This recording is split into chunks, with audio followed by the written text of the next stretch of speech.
Coach? Good. How you guys doing? Good.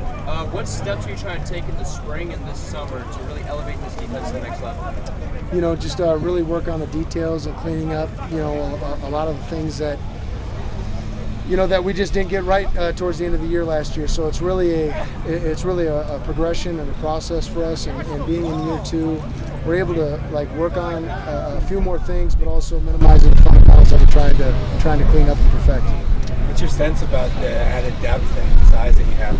Man, it's great. When you got bigger bodies, it just makes practice go a lot smoother, and be able to practice a lot harder and a lot more physical.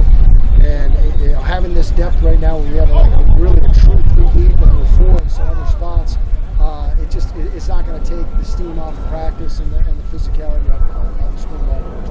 How will that help you during a season? It's everything. I mean, it really is. I mean, when you don't have an O-line or D-line depth and you're a 4-down front team defensively, you really want to develop the guys, the 2s, 3s, and the 4s, the depth.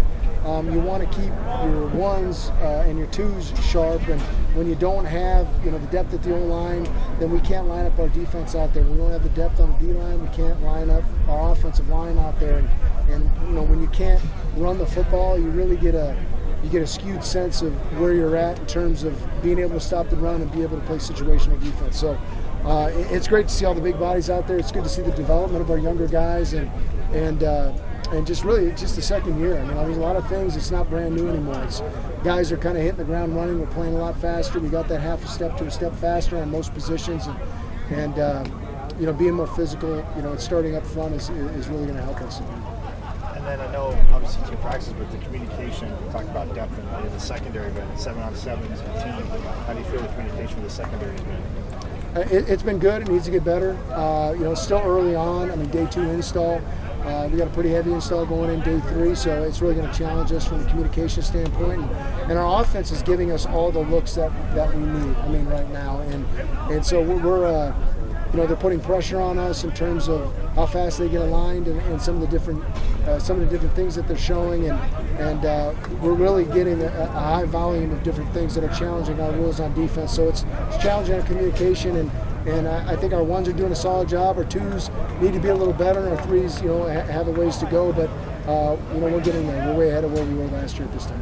So you think you'll have a wider range of calls available to you situationally? I don't know if there's going to be a wider range of calls, but we'll be able to get into, basically be able to put ourselves in better position just because of our guys' knowledge and being in our second year. I keep talking about that foundation, that group that knows what we installed, day 1 of spring ball last year, and we just built upon throughout the season. And, having those guys, showing the new guys, the guys that are adding depth and talent at certain positions, it's just, they got a good example right now. I just always say, more is caught than what is taught, and those guys are catching what those guys they're trying to beat out are doing. So really have good leadership right now in our locker room from a defensive standpoint, and we're just really, it's showing up on the field right now. It should give you more confidence in the call that you want to make against a certain opponent because the guys will be able to execute it. Is that fair? Well, not only that, but I think just even more importantly, I mean, some of the looks that we're getting, from our offense and some of the things that they're doing, it's going to challenge us, rather than trying to see those looks, the third week of the season, and we've never seen in spring ball or fall camp. We're actually seeing those looks right now, and it's been really, really good in terms of that working relationship. I mean, I think we're giving each other what we want to see and what we need to see in order to be successful this fall. Coach, any concern that Clayton Smith-White might want to start playing wide receiver? I'll just say no comment. I mean, whatever the boss man wants to do with that, that's what he's going to do. You had some really great leaders that departed, Mallory, Trey Brown. Who do you think are guys that can rise up and fill that void? There's some guys that lead by example, and there's some guys that lead by their vocal leaders. There's guys that are a combination of both. There's some guys really don't say a whole lot. They just they lead because they're showing, what they need to do. And I keep bringing up those same guys, guys like Shamari Simmons, Ed Woods, Xavier Alford, Mason Williams, Keith Abney, Ed Woods, You got those guys just showing in the back seven just what it's supposed to look like on a daily basis when we install a defense. That familiarity shows guys like Miles Rouser and Kamari Wilson, and those guys. They show those other guys, Cole Martin, how to do it. Like, this is what this is how we're playing it. This is how we're how the teaching progression, how it's being coached, and so they're leading from that standpoint. And then we got guys up front, like Prince Dorba and Clayton Smith and C.J. Fight and Anthony Cooper, and those guys. They're showing guys like how it's supposed to be done up front, and then guys like Caleb McCullough and Tate Romney and those guys again at linebacker. Hey, here's what we do, and this is how we do it. This is how we communicate it. And I think all those guys. You're talking about a group of really unselfish guys. You know what I'm saying? That's the I think the key character quality of those guys. They're unselfish and they just want to be good, and they're intrinsically motivated, and they can feel, hey, there's competition too. So I need to up my game. I need to play like a second-year player in the system. Like, this stuff is familiar. So that leadership is just invaluable right now, and it's unselfish leadership too. So it's exciting to watch those guys. You mentioned Cole, but how do you feel that he's mixed in with the guys now that he's on the field? Oh, he's great. Yeah, he's a lot of fun to coach. He really wants to be good, and you can tell he has a high football IQ, and obviously he's been blessed with a lot of ability. So it's going to be on me, to make sure that I can clean up all the little details. We talked about it today. It's about play recognition for him. Because I'm not going to change how I coach. I'm not a guy that goes, hey, if this, that, and this. It's literally, it's this or that. And here's how you play this. If it's not this, then it's that. And I try to just make it black and white, try to eliminate any gray.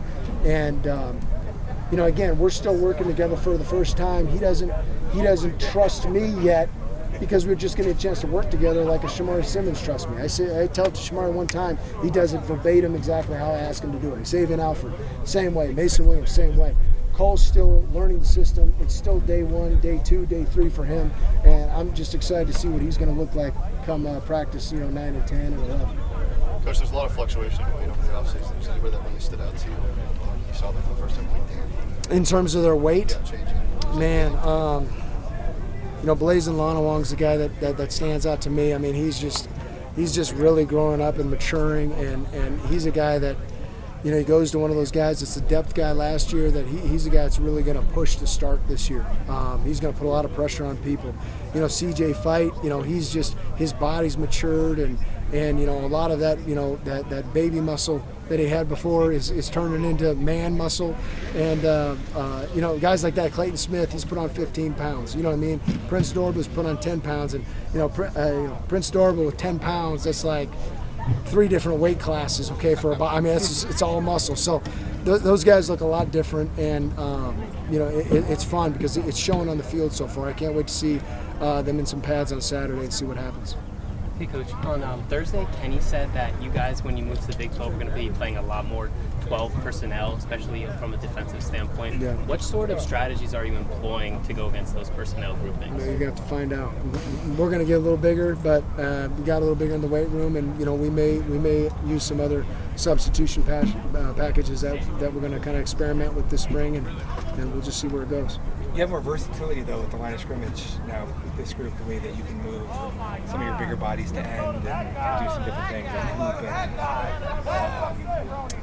Whitley, as an example. Yeah. Those guys like Coop and Watley they're going to give us a lot of flexibility. And anytime you got a dynamic pass rusher like a Prince Dorba or Clayton Smith and those guys and what they're going to bring in value in passing situations, we have some bodies this year that we're going to be able to be creative. With our personnel to create some mismatches in our favor. Thanks, Coach. Thanks, Coach.